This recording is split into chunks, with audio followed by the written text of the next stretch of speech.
देख रहे हैं कारू न्यूज। चीन का नया खेल अब सामने आ चुका है। भारत के गेहूं एक्सपोर्ट बैन का समर्थन चीन ने किया है। 7G देशों को फटकार लगाई है।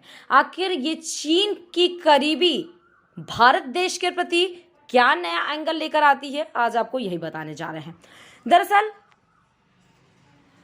यूक्रेन रूस जंग के मद्देनजर वैश्विक मंदी के बीच भारत ने एक अहम फैसला लेकर पूरी दुनिया को हिला दिया है। दुनिया के दूसरे मुख्य गेहूं उत्पादक भारत ने गेहूं एक्सपोर्ट पर बैन लगा दिया। भारत के इस फैसले पर G7 देशों ने कड़ा विरोध जताया, लेकिन हैरानी की बात यह है कि चीन इस मुद्दे पर भारत का बचाव करता नजर आ रहा है। भारत के इस फैसले का समर्थन करते हुए चीन ने G7 देशों के रवैये पर ही सवाल खड़ा कर दिया।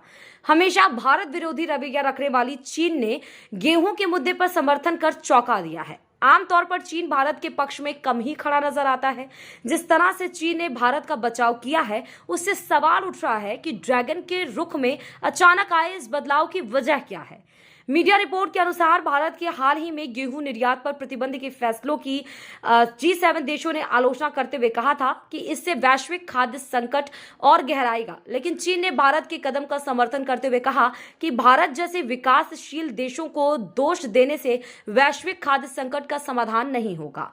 चीन सरकार के मुखपत्र ग्लोबल टाइम्स ने लिखा है कि G7 देशों के कृषि मंत्री भारत से गेहूं निर्यात पर बैन न लगाने का आग्रह कर रहे हैं, तो G7 देश खुद क्यों गेहूं का निर्यात बढ़ाकर खाद्य बाजार को स्थिर करने का कदम नहीं उठाते।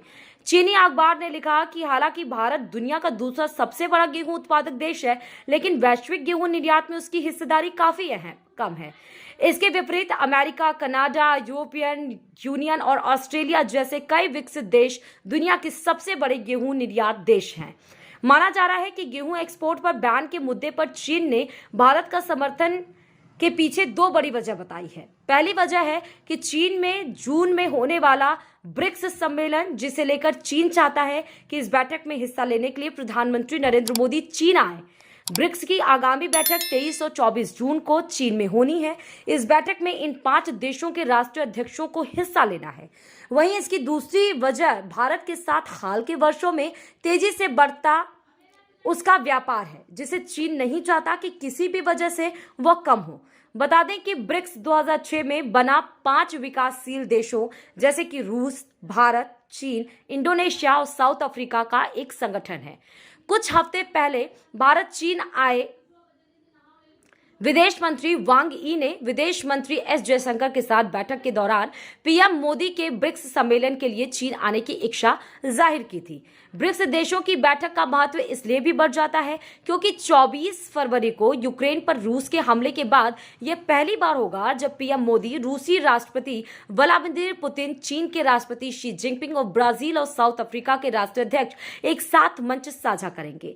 वांग यी की यात्रा के बाद भारत ने ब्रिक्स की बैठक में हिस्सा लेने पर सहमति जताई है। यह बैठक वर्चुअली होनी है, लेकिन चीन चाहता है कि भारतीय पीएम मोदी इस बैठक में हिस्सा लेने के लिए चीन आए। माना जा रहा है कि चीन पीएम मोदी को चीन यात्रा के लिए इसलिए मना रहा है ताकि वह वैश्विक संकट के समय भारत का समर्थन हासिल करने के साथ ही दोनों देशों के संबंधों को फिर से पटरी पर लाने की कोशिश कर पाए।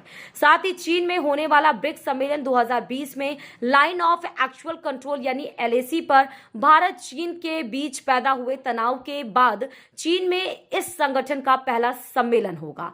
चीनी विदेश मंत्री की हालिया भारत यात्रा को दोनों देशों के बीच संबंधों को सामान्य करने की दिशा में उठाया गया कदम माना जा रहा है। सीमा पर तनाव बढ़ने के बाद यह चीन के किसी बड़े नेता की पहली भारत यात्रा थी। धन्यवाद।